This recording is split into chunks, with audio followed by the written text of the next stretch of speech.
I am Shahzaid Ahmad, and today I'm taking sixth online lecture with BS Third in the course of Anglo-Saxon to Restoration period history. In previous voices, we have discussed about different kings of England, that how they claimed the throne of England and how they were given the throne. So we have discussed the English throne till Edward the First, who was the son of Henry the Third. We have discussed that his influential personality, he was of House of Commons, representative institutions, control over Scotland, imposed taxes on Scottish people, William Wallace and Robert Bruce. We have discussed all these things in the reign of Edward First. Now, in this lecture, we will move forward and we will discuss the era after Edward the First. So, after Edward the First, we have Edward the Second. Edward the Second was a son of Edward the First. As we have discussed, that Edward First was very influential person, and he has done many things for England. In contrast, his son Edward the Second, he was not that much influential because of some reasons which we will discuss. He was, first of all, he was shy person. Shy person means that he was not just like his father or his grandfather. He was shy, he was hesitant to in talking to different people, and he did not know how to react in different situations. So this was his main problem. After that, he was a gay means that he was a lover of male people, so he was interested in male people, and because of this very thing, he was very unpopular among people of England, because they knew that he was a gay. He was also unpopular among his nobles because of his undecisive nature. He was not able to decide for England, and in dangerous situation he was not able to decide. So nobles were against him, and after that he died. And there are different reasons which are according to critics, there are different reasons. Some says that he was caught with a male guy, and after that he was killed. Means कि उसके जो रिश्ता था वो mail के साथ था, इसकी वजह से जो है उसको पकड़ा गया था और मार दिया गया था. कुछ जो है वो कहते हैं कि नॉर्मल बीमारी की वजह से मरा था. So this is disputed. So the era of Henry II is not that much important as the era of Edward the First was important for the history of English.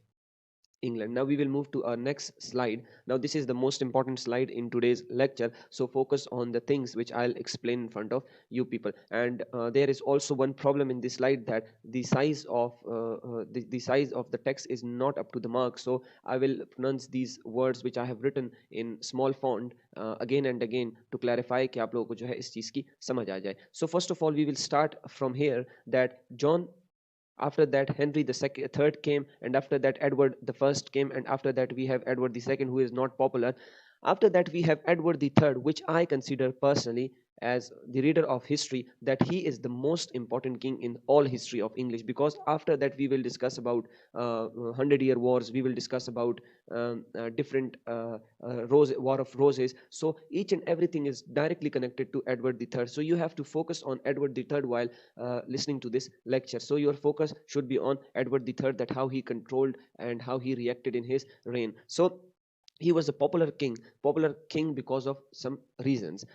First of all, the main important thing which he introduced in the history of England, and which is very important till today, that was 100-year wars, the start of 100 years war. So he started a war which is called 100 years, and it started, sorry, there is a mistake here, this is 14.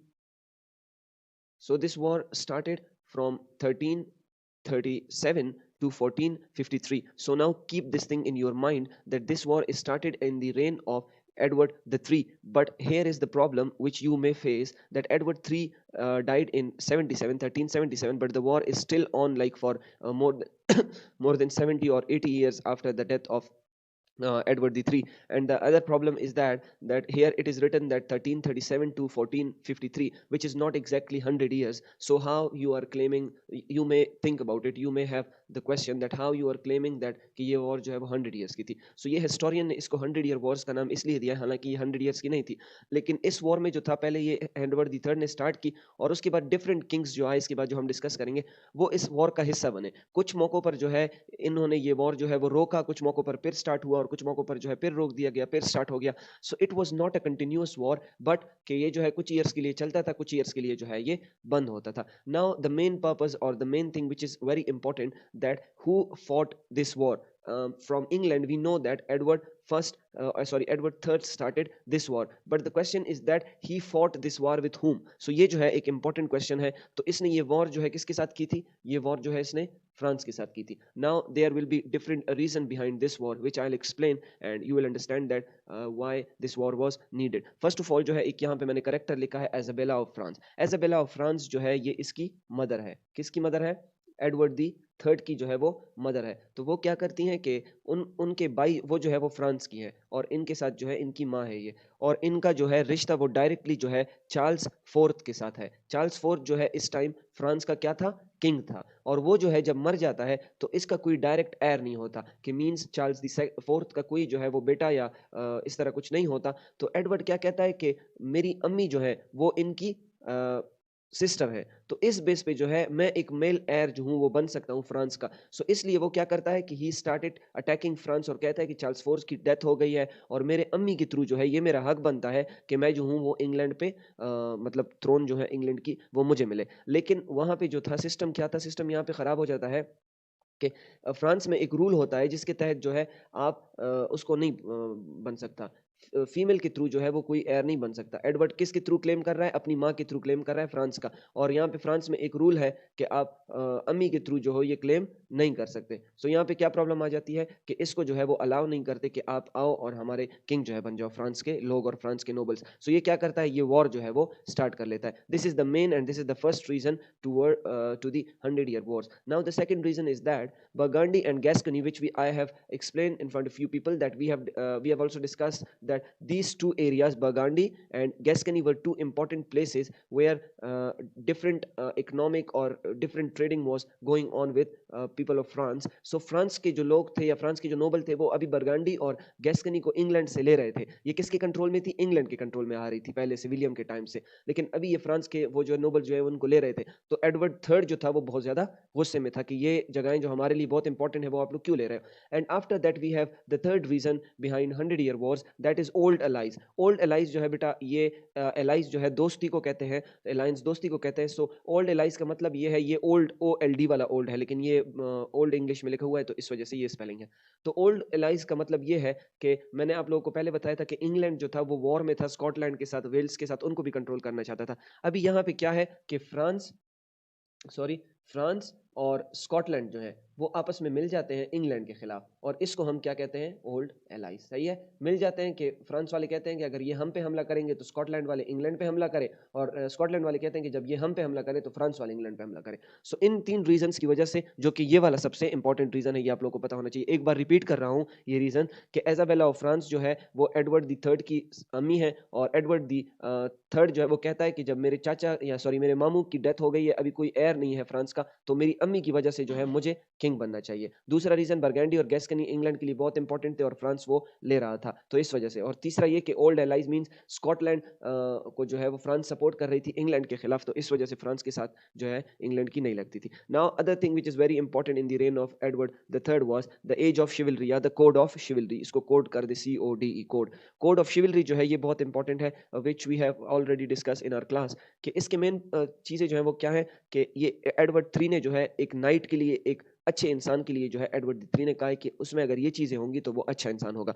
Fight for his good name means वो अपने नाम के लिए लड़ेगा, means for his land. Serve God and his king, वो अपने God की, खुदा की और किंग के जो भी हुक्म होगा उसको अच्छे तरीके से पूरा करेगा. And defend any lady in need, और किसी को भी अगर किसी औरत को इसकी जरूरत होगी तो ये इसको जो है वो अच्छे तरीके से निभाएगा. सो ये डिफरेंट चीजें थी एडवर्ड द थर्ड के बारे में. Now the other thing which is also important in the reign of Edward third, that is black death. Black death जो है बेटा, जो अभी हमारा जो है जिस तरह कोरोना है, इस तरह ब्लैक डेथ जो था वो 1348 में जो था वो इंग्लैंड में आ गया था, और इसको हम मतलब प्लेग भी कहते हैं. एक वबा आ गई थी जिसकी वजह से क्या हुआ था कि इंग्लैंड की पॉपुलेशन 1/3 पॉपुलेशन जो थी वो क्या हो गई थी? खत्म हो गई थी. 1/3 का मतलब ये है कि 9 में से जो है मतलब 3 लोग जो है वो आपके मर जाएं और 6 रह जाएं, इस तरह की इनकी आबादी जो है वो रह गई थी. मतलब 9 में से ऐसे करेंगे 3 बंदों को आप वो कर दें. इसकी वजह से बहुत सारे एग्रीकल्चर क्राइसिस आए. मतलब इनकी तादाद जो थी 4 मिलियन थी ना, तो इसके बाद जो है 2.5, अबाउट 2.5 मिलियन, एग्जैक्टली नहीं, अबाउट 2.5 मिलियन तक ये इनकी आबादी जो है वो पहुंच गई थी.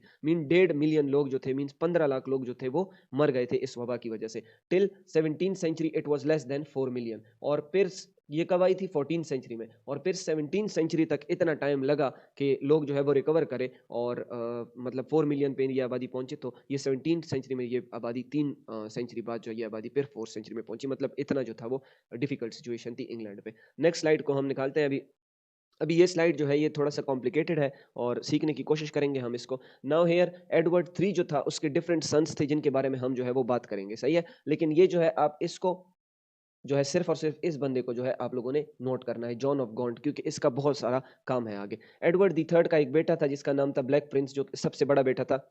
लेकिन इसकी बहुत जल्दी डेथ हो जाती है और ये इंतहाई पॉपुलर था, इंतहाई ज़बरदस्त बेटा था इसका। लेकिन ये किंग बनने से पहले जो है वो मर जाता है। क्यों? क्योंकि एडवर्ड अभी ज़िंदा है। सो एडवर्ड दी 3 जो है वो क्या कर देता है, रिचर्ड दी सेकंड को जो है वो कह देता है कि आप मेरे बाद किंग बनोगे, क्योंकि ये रिवाज था कि सबसे बड़ा बेटा किंग बनेगा और अगर बड़ा बेटा किंग ना बना तो उसका बेटा जो है वो किंग बनेगा। और तो ब्लैक प्रिंस का कौन-सा बेटा था? Richard the second black Prince का बेटा था। मीन्स ये इसका दादा हो गया और ये इसका पोता हो गया। सही है? तो यहाँ पे जो है रिचर्ड दी 2 जो है वो किंग बन जाता है एडवर्ड दी थर्ड के बाद। और ये जो है कैसा किंग होता है? ये बहुत अनपॉपुलर किंग होता है क्योंकि इसको सिस्टम का पता नहीं होता कि कैसे कंट्रोल करना है। जिस तरह एडवर्ड दी 3 ने 100 ईयर वॉर स्टार्ट किया था, अभी आप लोगों को अगर नॉर्मली हम थिंकिंग करें तो वॉर्स में बहुत सारे पैसे लगते हैं, आपको आर्मी इकट्ठी करनी पड़ती है, आपको घोड़े इकट्ठे करने पड़ते हैं। तो एडवर्ड दी 3 को पता था कि मैंने कैसे मर्चेंट्स को, ये अमीर लोग जो है इनको, नोबल्स को कैसे कंट्रोल करना है और कैसे इनसे पैसे लेने हैं। लेकिन रिचर्ड द सेकंड जो था उसको ये अंदाजा नहीं था, इसको ये पता नहीं था कि मैंने कैसे कंट्रोल करना है। तो इसकी वजह से क्या हुआ कि मर्चेंट्स प्रॉब्लम, तो लोगों ने इसको पैसे देना जो है वो बंद कर दिया, जिसकी वजह से जंग में उन्होंने कुछ हिस्सा जो है वो हारना स्टार्ट कर दिया।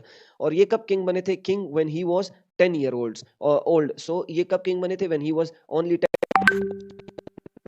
Different people, under the control of different people means advisers. और वो एडवाइजर कौन थे? एक ये था जॉन ऑफ गॉन्ट जो मैंने जिक्र कर लिया, एक ड्यूक ऑफ ग्लॉस्टर था जो इनके दोनों अंकल थे। मींस ये दोनों एडवर्ड के बेटे हैं, इनके अंकल हैं, ब्लैक प्रिंस के भाई हैं ये। यहां तक बात अगर समझ आई है तो मैं आगे जाता हूं कि इसके बाद क्या हुआ कि एक रिवोल्ट आई, revolt in East Anglia and Kent. किसके खिलाफ? रिचर्ड टू के खिलाफ। वो रिवोल्ट किस बारे में थी कि इन्होंने जो है, जो कि इन्होंने लीडर बनाया था, रिचर्ड दी टू के एडवाइजर्स जो थे, इन्होंने 1331 में टैक्सेस इंक्रीज कर दिए थे लोगों पे। और उसके साथ साथ ये लोगों को जो है सर्वडम जो है वो एक किस्म का स्लेवरी होती है या एक किस्म का, जिस तरह हमारे इस्लाम में गुलाम बनाना है, तो ये लोगों को गुलाम बनाना चाहते थे, अपना गुलाम बनाना चाहते थे कि उनसे कम पैसों में बहुत सारा काम कराया जाए। तो इसकी वजह से क्या हुई, एक रिवोल्ट स्टार्ट हुई ईस्ट एंगेलिया। आप लोगों के पास मैप है, देख लें कि कौन सी जगह है। ईस्ट एंगेलिया एंड केंट में एक रिवोल्ट स्टार्ट हुई जिसके लीडर कौन थे? Wat Tyler. और इस रिवोल्ट का मोटो क्या था कि God made everyone equal. Motto का मतलब मेन पर्पस क्या था, वो क्या प्रूव करना चाहते थे? वो ये प्रूव करना चाहते थे कि गॉड ने हमें इक्वल क्रिएट किया है, तो ये लोग जो है, लोग कौन? John of Gaunt, Duke of Gloucester और रिचर्ड दी टू, ये हमें क्यों जो है वो नीचा दिखाने की कोशिश कर रहे हैं, सर्फ बनाने की लोगों को कोशिश कर रहे हैं। Revolt lasted in 4 weeks. Wat Tyler was killed. Wat Tyler को मार दिया गया। रिचर्ड ने प्रॉमिस किया सब लोगों से कि मैं आप लोगों के हुकूक दूंगा, लेकिन एंड में जो है वो इससे मुनकिर हो गया और उन्होंने कहा कि मैं किसी को कुछ देने वाला नहीं हूं। सो इस लेक्चर के लिए इतना ही काफ़ी है क्योंकि ये थोड़ा कॉम्प्लिकेटेड लेक्चर है। सो इसके बाद जो है हम नेक्स्ट लेक्चर में एक्सप्लेन करेंगे। Thank you so much.